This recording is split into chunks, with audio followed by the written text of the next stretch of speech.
할렐루야. 금년엔 우리 교회가 창립 27주년을 맞이하는 해로서 올해는 중직자들을 뽑아서 각 기관에서 일하는 분들을 많이 세우려고 준비하고 있습니다. 직분이 일을 하는 것이기 때문에 충성스러운 사명을 가진 직분자가 많으면 많을수록 좋다는 생각을 합니다. 사도행전 6장에 보면 초대 예루살렘 교회가 성장하면서 서로 갈등이 생겼어요. 그것은 가난한 사람들을 구제하는 문제로부터 발단이 시작이 됐는데, 히브리파 과부들과 헬라파 과부들을 구제하는 일에 헬라파 과부들을 다 빼버렸어요. 그리고 히브리파 과부들에게만 구제를 하게 된 것이에요. 그로 인해서 예루살렘 교회는 갈등을 갖게 되었고, 왜 너희들에게만 혜택을 주고 우리는 빼느냐 하는 것이 저들의 감정을 건드린 것이에요. 그래서 예루살렘 교회는 믿음과 성령이 충만한 사람 7 집사를 세워서 그들로 하여금 교회의 전반적인 행정을 맡아서 일을 하게 하고, 사도들은 오직 기도와 말씀을 전하는 것에만 전념하도록 했습니다. 그 일로 교회가 크게 세워지는 것을 보게 돼요.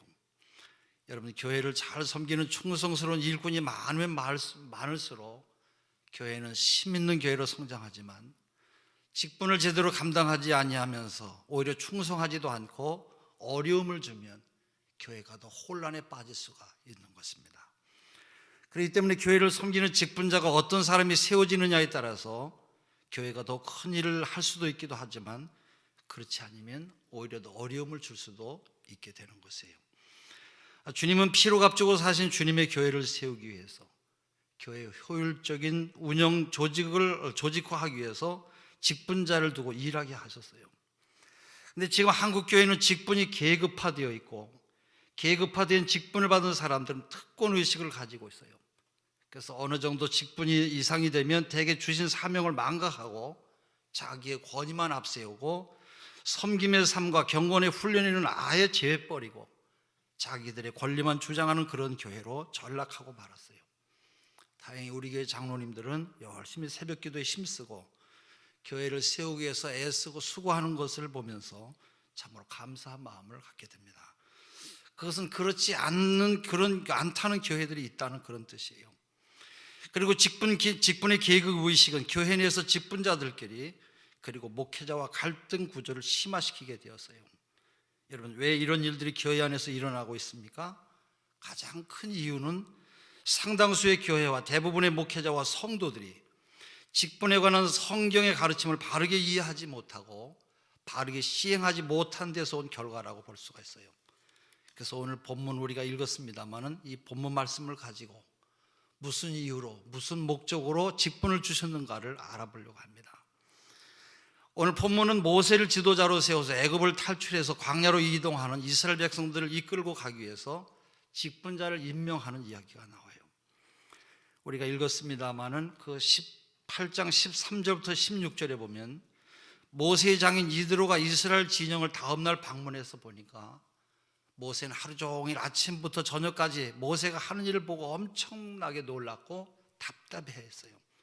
그래서 뭐라고 했냐면 그 14절에 보면 장인이 그렇게 말하지요.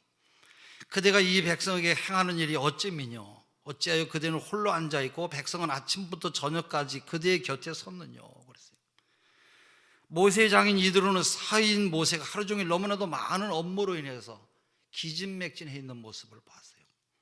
나이 든 모세가 혼자서 아침 일찍부터 저녁 늦게까지 수많은 백성들의 상소를 듣고 재판을 하고 있으니까 기진맥진한 것은 너무나 당연한 일이지요. 이 모세의 리더십 스타일은 몇 가지 문제점을 가지고 있었어요. 첫째로는 지나친 업무로 자신을 너무 지치게 만들었어요. 하나님의 일을 하는 사람은 매 순간순간 최선을 다해야 된다고 하는 것은 당연한 것이에요. 그러나 멀리 내다보면 설계하고 점검하고 일한 뒤에는 충분히 쉬기도 해야 되는 것이에요.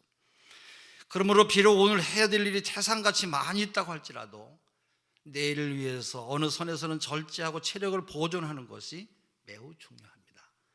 사실 저도 쉬는 것을 제대로 할 줄 몰라서 장기간 어려움을 당하고 있고 지금도 불편한 몸으로 힘들게 교회를 섬기고 있어요. 저도 제가 쉬는 것은 왠지 죄를 짓는 것 같다고 하는 그런 느낌이 들었을 때가 있었어요. 모세가 많은 일을 하다 보니까 내일을 준비하기에 너무 지쳐 있었어요. 이러한 상황은 자신뿐만 아니라 모든 공동체에 큰 피해를 초래할 수도 있는 것이에요. 두 번째, 모세의 두 번째 문제는 모세가 모든 사건을 중지함으로 백성들은 시기적절한 조치를 받지 못했어요. 지금 우리 교회는 교회 학교를 포함한 모든 장년 성도를 포함해서 약 800여 명의 성도들이 신앙생활을 하는데, 교회에서 제가 모든 것을 다 할 수는 없어요. 제가 모든 것을 다 해야 된다고 생각하기도 하고, 또 제가 모르는 어떤 일이 진행되었을 때는 불쾌하게 생각될 때도 있었어요. 그러나 제가 어떻게 모든 가정을 다 신방하고 모든 성도들의 고민을 다 들어주고 상담하고 어떻게 기도하겠습니까? 제가 모든 것을 다 책임질 수 없기 때문에 함께 일하는 부교역자들을 둔 것이에요. 다른 교회에서는 어떻게 하는지 모르겠습니다만 우리 교회에서는 부교역자들 정하는 데서 몇 가지 기준을 두고 하고 있어요. 첫째, 실력이 있어야 되고, 성품이 좋아야 되고, 인품이 좋아야 돼요. 누가 봐도 교역자라고 하면 멋있어야 되지 않겠어요? 그래서 저는 저보다 더 일을 잘 할 수 있는 분들을 찾았어요.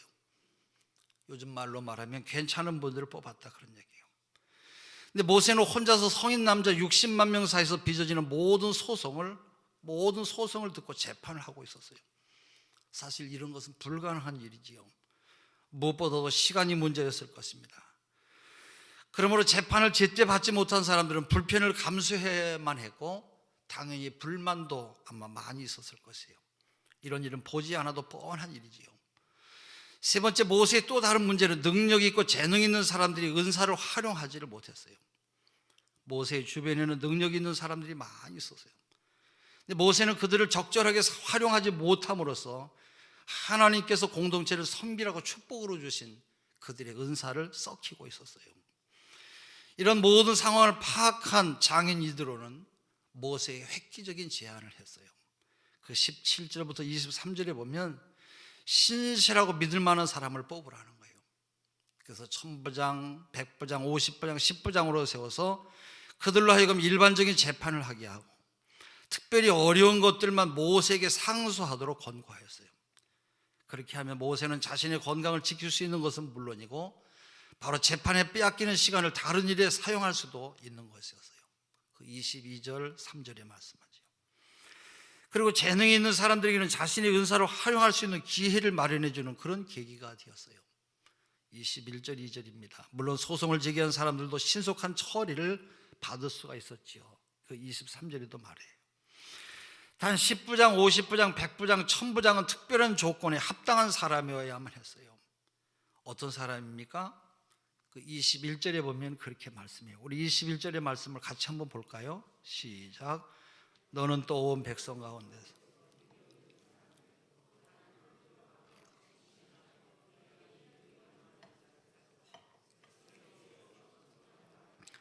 십부장을 삼으라 그랬어요. 예. 여기 능력 있는 사람들은 능력과 덕을 갖춘 그런 사람이라는 뜻이에요. 여러분, 그러면 어떤 사람이 능력과 덕을 갖춘 사람입니까? 21절에는 특별히 세 가지를 조건으로 말하고 있어요. 첫째로는 하나님을 두려워하며 그랬어요. 우리 한번 따라서 하겠습니다. 하나님을 두려워하며. 예, 믿음의 공동체의 지도자로 세워질 사람의 가장 중요한 조건은 하나님을 두려워하는 사람. 잠언서 1장 7절에 보면 하나님을 경외하는 것이, 하나님을 두려워하고 공경하는 것이 지식의 근본이라고 말하고 있어요. 히브리서 11장 6절에는 하나님께 나아가는 자는 반드시 그가 계신 것과 자기를 찾는 자들에게 상 주시는 분, 보상하시는 분인 것을 믿어야 된다고 말하고 있어요. 잘했다고 상도 주시지만 잘못했다고 벌도 주시는 하나님을 믿어야 된다는 거예요. 하나님의 일을 위해서 뽑히는 사람들이 하나님의 율법과 규례에 따라서 하나님의 뜻을 드러내야 하는 일을 해야 한다고 하면 당연히 하나님을 두려워해야만 되는 것이에요. 하나님의 말씀을 귀하게 여기고 하나님께서 명령하신 대로 하고 하나님께서 하나님의 것이라고 하시며 바로 하나님의 것을 구별하는 것은 하나님께 드리고 하나님의 날과 물질을 드려야만 했어요. 하나님께서 예배하라고 하신 대로 예배를 아주 귀중하게 여기고 예배를 아주 하나님 앞에 목숨을 걸듯이 예배를 걸는 그런 걸고 예배를 드리는 그런 자세, 바로 그것이 하나님을 두려워하는 사람의 태도인 것이에요. 조만식 선생 장로님이지요. 3.1운동에 참가했다가 체포되어서 옥고를 치르기도 했고 오산학교 교장으로 일하기도 했습니다. 1921년 평양 그리스도 청년회 총무와 산정교회 장로로 심우하기도 했어요. 6.25 전쟁 때는 평양 형무소에서 봉산당에 의해서 살해되었습니다. 이 조만식 장로님이 산정교회에서 신앙생활을 할 때에 장로님의 제자였고 등록금까지 내준 학생이었던 주기철 목사님이 강대상에서 예배를 인도하고 설교를 하고 있었다고 그래요. 근데 어떻게 된 일인지 조만식 장로님 예배 시간에 늦어서 주기철 목사님이 설교하기 바로 직전에 들어오셨대요. 그때는 의자가 없던 때라 신발을 손에 들고 신발장에 넣으려고 하는데 이 목사님이, 주기철 목사님이 말했어요. 장로님, 거기 신발 들고 서 계세요. 장로가 예배 시간에 늦었으니까 그대로 서 계세요. 여러분, 장로가 얼마나 창피하겠어요. 강대상에서 설교하는 목사님은 장로님의 제자였어요. 등록금이 없어서 등록금까지 내줘서 공부를 시킨 그런 제자였어요. 근데 그런 제자 목사가 되었다고 거기 신발 들고 서 있으라고 하는데 조만식 장로님은 그 자리에 신발을 들고 설교가 끝날 때까지 서 계셨다고 그래요. 설교 후에 주기철 목사님이 조 장로님 앞에서 나와서 기도하라고 부탁을 했어요. 신발을 들고 서 있던 조 장로님이 앞으로 나와서 기도하셨는데 그 기도 내용이 지금까지 전해지고 있어요. 주여, 장로가 주의를 소홀히 여겼습니다. 회개합니다. 하나님께 드리는 예배 분위기를 파괴했습니다. 회개합니다. 말씀을 전하는 목사님의 마음을 상하게 했습니다. 회개합니다. 주기철 목사님은 참 대단한 분이에요. 그러나 이 조만식 장로님은 참으로 훌륭한 장로님이에요. 하나님을 두려워하는 마음 때문에 예배를 귀중하게 여기지 못했다고 하는 그런 죄책감 때문에 당신의 제자가 강대상에서 거기 신발 들고 서 계시라고 하는 그 한마디에 그 자리에 그대로 서 계셨던 것이에요. 하나님을 두려워했기 때문인 것이에요. 하나님을 두려워하는 우리의 마음을 신령과 진정으로 드리는 예배를 통해서 보여드리고 바로 우리의 보물을 하늘에 쌓으며 사는 것은 너무나 당연한 일인 것이에요. 오늘 많은 불신자들이 교회를 비난하며 내뱉는 말 중에 하나가 바로 이것과 연관이 되어 있어요. 그들의 비난에 의하면 교회는 하나님을 두려워하지 않는 자들의 모임과 같고 교회에 세워진 일꾼들은 하나님을 두려워하지 않는 것처럼 보인다는 것이에요. 사도행전 5장 12절에서 14절에 보면 12절에 사도들의 손을 통하여 민간의 표적과 기사가 많이 일어나며 믿는 사람이 다 마음을 같이하여 솔로몬 행각에 모이고, 그 13절에는 그 나머지는 감히 그들과 상종하는 사람이 없으나 백성이 칭송하더라, 칭찬하더라는 거예요. 예수 믿는 사람들이 모인 곳에 예수 믿지 않는 사람들이 감히 어울릴 수가 없었어요. 그러나 백성들이 그들을 칭찬했대요. 그랬더니 어떻게 되었어요? 사도행전 5장 14절에 보면 믿고 주께로 나오는 자가 더 많으니 남녀의 큰 무리더라 말씀하고 있어요. 할렐루야. 우리가 전도 못하는 것과 전도가 되지 않는 것이 우리가 칭찬받지 못하는 이유 중에 하나예요. 우리가 하나님을 두려워하는 사람으로 세상 사람들과는 다르게 상종할 수 없게 살지 못하는 것 때문에 그런 것이에요. 초대교회는 예수 믿는 사람들이 모여있기만 해도 칭찬을 받았어요. 감히 예수 믿는 사람들과 우리가 어울릴 수 없다고 그렇게 생각을 했어요. 근데 우리는 어떻습니까? 우리가 하나님을 두려워하는 사람답게 다르게 생각하고 다르게 말하고 다르게 먹고 다르게 마시고 다르게 입고 다르게 일해야 되는데 예수 믿지 않는 사람들과 다를 것이, 말하는 것이 똑같고 먹는 것이 똑같고 입는 것이 똑같아요. 여러분, 누가 우리를 보고 다르다고 말하겠어요? 저를 포함해서 모든 목사, 전도사, 우리 교회에 세워진 집사, 권사, 장로, 교사, 구역장, 권찰, 찬양대, 여러분, 이 많은 여러분들은 어떻게 생각하십니까? 여러분은 정말로 하나님의 일에 쓰임 받을 만큼 정말로 하나님을 두려워하고 있냐, 그런 말이에요. 모세가 직분을 주어서 세울 사람의 두 번째 조건은 진실하며 그랬어요. 쉬운 성경에는 믿을 만한 사람, 소신껏 자신의 일을 감당하는 사람, 진실한 사람이어야 된다는 뜻이에요. 하나님 일에 쓰임받는 지도자가 되려면 자신이 하고 있는 일이 하나님께 영광을 돌리고 다른 사람들에게 덕을 끼친다고 하는 신념과 자부심이 있어야 돼요. 하나님의 공의와 정의를 믿고 따르면서 하나님의 말씀대로 하나님의 뜻대로 일하는 광야의 공동체를 이끌어가는 사람이 필요했듯이 오늘의 교회도 진실한 사람, 하나님의 뜻을 따라 소신껏 일하는 사람이 필요한 것이에요. 목사 혼자서 여러분 이 많은 성도들을 섬기고 교회를 이끌어 갈 수가 없어요. 언제나 어디서나 교회를 잘 받들고 섬기며 하나님의 교회를 든든히 세워가는 진실한 믿음의 사람들이 다 되시기를 바랍니다. 뒤에서 수근수근거리고 다른 말하고 당을 짓고 패거리를 만들어서 교회를 혼란스럽게 만드는, 교회를 건강하지 못하게 만드는 것은 하나님께서 원치 않는 일이에요. 그런 것들은 세상 사람들이 하는 그런 짓거리예요. 우리가 잊지 말아야 될 것은 고라 자손들은 모세가 하는 일에 항상 시비를 걸었어요.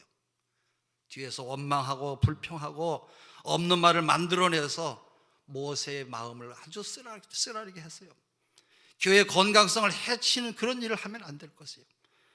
고라 자손은 항상 그런 일을 하다가 결국은 땅이 그들을 삼켜서 그들뿐만 아니라 가족과 자손들 250명이 땅속에 매몰되었다고 하는 민수기 16장 32절의 말씀을 우리가 잊지 말아야 될 것이에요. 그것은 하나님이 원치 않는 일을 행하고 있기 때문인 것이에요. 여러분은 언제나 믿을 만한 사람, 진실한 사람이라고는 그런 소리를 듣고 살아갈 수 있기를 바랍니다.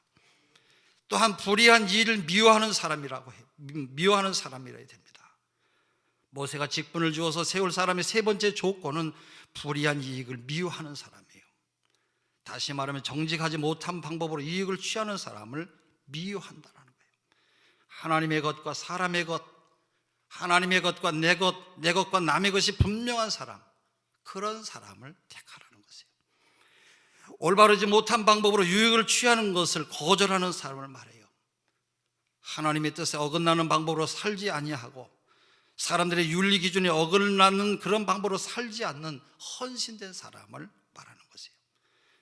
우리가 교회에서 일을 할 때도 하나님의 이 집에서 일할 때 사용되는 도구는 모두가 다 사용하신 그 자리에, 사용된 그 자리에 그대로 보관해야 돼요. 하나님의 교회에서 사용하는 연장이나 다른 그릇이나 이런 것들은 사용했으면 반드시 그 자리에, 제자리에 갖다 놔야 돼요. 집으로 갖고 가지 말고. 설령 내가 갖고 갔다고 할지라도 빨리 제자리에다 갖다 놔야 돼요. 그게 여러분 올바른 마음의 정신이에요. 다니엘서 5장에 보면 바벨론의 느부갓네살이라고 하는 왕이 있었어요.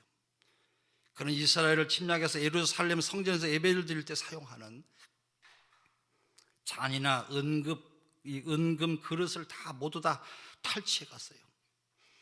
그 후에 아들 벨사살이 왕이 되어서 귀인 1000명을 초청해서 잔치를 벌려요. 벨사살은 아버지가 옛날에 예루살렘 성전에서 빼어서 은그릇과 잔을 가지고 오라고 해서 거기다 술을 따라 부어 마시며 한참 여흥을 즐길 때에 한쪽 벽에서 손가락이 나타나서 글씨를 썼어요. 얼마나 무섭겠어요. 글씨 내용이 저 벽에 막 글씨가 썼어요. 손가락만 보이는 거예요. 그 글씨의 내용이 뭐냐? 메네메네 대계를 우바르신. 메네는 왕의 나라를 끝나게 했다는 것이고, 대겔은 왕을 저울에 달아보니까 부족하다라는 거예요. 베레스는 바로, 우바르스는 바로 왕의 나라가 나뉘어서 사람에게 준 바가 되었다는 것이에요. 그리고 그날 밤에 벨사살 왕은 죽임을 당하였다고 다니엘서 5장 30절에 말씀하고 있어요. 우리가 하나님을 두렵고 떨리는 마음으로 잘 섬겨야 돼요. 혹이라도 성전에서 사용하는 것을 나도 모르게 갖다 사용하고 미처 모르고 갖다 놓지 않았다고 하면 빨리 갖다 놔야 돼요. 그것이 하나님을 두려워하는 마음의 사람의 자세예요. 이렇게 하나님을 두려워하고 진실하며 공동체를 위해서 헌신된 정직한 사람을 뽑아서 세우라고 하는 말씀에는 출신 지역이나 나이나 학벌, 재산 이런 것이 언급되지 않았어요. 오직 하나님께 헌신된 온전한 사람을 세워서 10부장, 50부장, 100부장, 1000부장 등 직분을 맡기라는 것이에요. 그들은 모세가 해야 될 사역의 짐을 나누어주기 위해서 세워지는 것이지 결코 신분 상승이나 이권을 위한 것이 아니었어요. 여러분, 왜 뽑아야 합니까? 우리 교회도 금년에 언제쯤 새로운 사람들에게 직분을 줘서 일하게 하는 18살 이상 된 세대교인 전체 모임인 공동회의를 개최하려고 그래요. 그래서 교육자들에게 각 교구별로 중직자가 될 만한 사람을 추천해 보라고 했더니 아마 우리 교회 교육자들은 전교인 집사와 전교인 권사를 하고 싶었던 모양인 것 같아요. 모두 다 적어왔어요. 그래서 제가 공천 기준을 보고 주일 성수 예배 참석, 11조 생활, 감사 생활 등 기본적인 헌금 생활을 올바르게 하는 마음의 자세를 가진 사람이, 그런 자세로 봉사하는 사람이 중요하다고 그랬어요. 또 교회가 준비하는 일이 얼마나 마음을 쏟고 정성을 쏟으면서 십자가를 지고 앞장서 일하는 모습, 이런 모습을 가진 사람이 귀하다고 하는 말을 했어요. 또 보물이 있는 곳에 마음도 있다고 했기 때문에 중직자는 적어도 그런 일에 모범을 보여야 될 것이에요. 그리고 성경 공부인 내비게이터 성경 공부 꼭 해야 돼요. 또 봉사활동 등등을 참고 하라고 그랬어요. 얼마나 나이를 먹었냐, 얼마나 오래 다녔냐 하는 것은 중요하지 않아요. 그 사람이 하나님을 두려워하는 사람이냐, 진실한 사람이냐, 신기천 교회를 세워나갈 만한 헌신되고 충성된 사람이냐, 사람들에게 칭찬받고 직분을 맡길 수 있는 사람인가, 그것을 살펴보라고 말했어요. 왜 그러냐? 사실 이미 세워진 분들 가운데는 그 직분에 어울리지 않는 신앙생활로 덕이 되지 않는 분들이 많이 있어요. 이 점이 목사가 가장 답답해하는 그런 부분이에요. 일부 교회에서는 성도가 직분 받는 것을 마치 신분이 상승하는 것처럼 취급해 왔어요. 그래서 뭐라고 말합니까? 너 교회 나간 지 몇 년 됐는데 아직도 집사가 못 됐냐? 너 집사 된 지 몇 년인데 아직도 권사가 못 됐냐? 뭐 이런, 마치 직분을 받아야만 격이 올라가는 것처럼 그렇게 말하고 있어요. 교회에서 직분을 받는 것이, 여러분, 직분을 주는 것이 잘못 전달되고 있어요. 이것이 우리 한국교회의 큰 문제예요. 또 어느 교회는 우리 남편을 찍어달라고 밥 사주고 서로 부탁을 해서 중직을 세운다라는 거예요. 여러분, 이것은 어른 30에 예수 팔아먹은 가룟 유다가 다를 게 뭐가 있겠어요?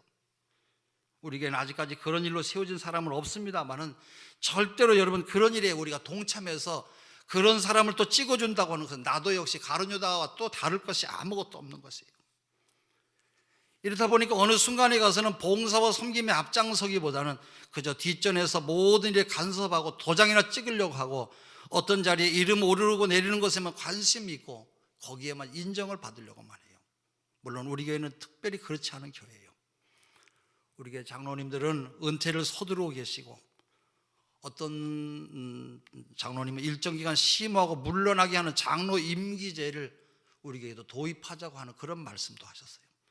저는 참 감사하기도 했고 놀라기도 했어요.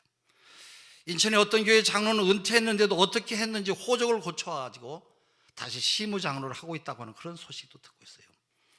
아마 대한민국에 우리 교회 같은 그런 장로님들은 없을 것이에요. 여러분, 교회에, 우리 교회 같이 좋은 교회 다니는 것을 감사하시기를 바랍니다. 또 직분자를 세우게 된 동기가 목회 사역을 구분하고 짐을 나누기 위해서였다고 하는 점을 알아야 돼요. 다시 말하면 하나님의 교회를 세우고 목회자와 함께 뜻을 다해서 주님의 교회를 세우게 하기 위해서 세운 것이에요. 우리는 광야 공동체에서 세워진 직분자들이 모세를 두어서 하나님의 백성들을 섬기기 위해서 세워졌다고 하는 것을 우리가 잊어서는 안 될 것이에요. 오늘 예배를 드리는 사랑하는 성도 여러분, 내가 직분을 받았든지 안 받았든지, 앞으로 직분을 받게 될지 아닐지는 모르겠습니다만은, 여러분 개인적인 삶이, 여러분의 가정에서, 일터에서 하나님을 두려워하는 사람으로, 하나님이 원하시는 일을 하며 하나님의 뜻을 이루며 살아가는 믿음의 사람들이 되시기를 바랍니다. 진실한 믿음의 사람이 되시기를 바랍니다. 정직하지 못한 사람을 미워하는 공동체에 헌신된 사람으로 살기를 바랍니다. 여럿이 어울려 살면서 다른 사람이 가질 것을 내가 가지면 그게 죄가 되는 것이에요. 그러므로 하나님의 것과 내 것과 남의 것을 올바르게 구별해야 돼요. 그것이 하나님이 기뻐하시는 일이고, 그것이 빛이 되고 소금 되게 사는 것이에요. 범사에 하나님을 두려워하는 하나님의 백성들로 살 수 있기를 바랍니다. 그럴 때 사람들이 세워주지 않아도 하나님께서 세워주실 것이고, 사람들에게 인정받지 못해도 하나님께서 인정하시는 것이에요. 그것이 하나님 마음에 합한 삶이요, 하나님과 사람 앞에 세움받는 비결이 되기도 해요. 교회에서 일꾼을 뽑고 일꾼을 세우는 것은 자신을 녹여서 소금이 되라는 뜻이에요. 자신을 태워서 빛이 되고, 자신을 땅에 묻어 썩고 죽어서 썩이 나게 하고 열매를 맺으라고 세우는 것이에요. 그런데 자기 모습은 그대로 간직하려고 하고, 녹지 않으려고 하고, 타지 않으려고 하고, 묻히지 아니하려고, 죽지 않으려고 하기 때문에 바로 문제가 되는 것이에요. 오늘 사랑하는 우리 성도 여러분, 오늘 오후 찬양에는 재직 헌신 예배가 있어요. 좀 더 우리가 주님의 교회를 잘 섬기고 금년에, 아니 평생 동안 좀 더 하나님께 충성하는 올바른 믿음의 사람이 되자는 그런 마음으로 헌신 예배를 준비했습니다. 이제 여러분은 가정에서나 일터에서나 교회에서나 어느 곳에서나 하나님을 두려워하며 진실하고 공동체 이익을 생각하며 불의한 이익을 탐내지 않는 신실한 성도로 하나님 마음에 합한 삶이 되시기를 주의 이름으로 축원합니다. 기도하겠습니다.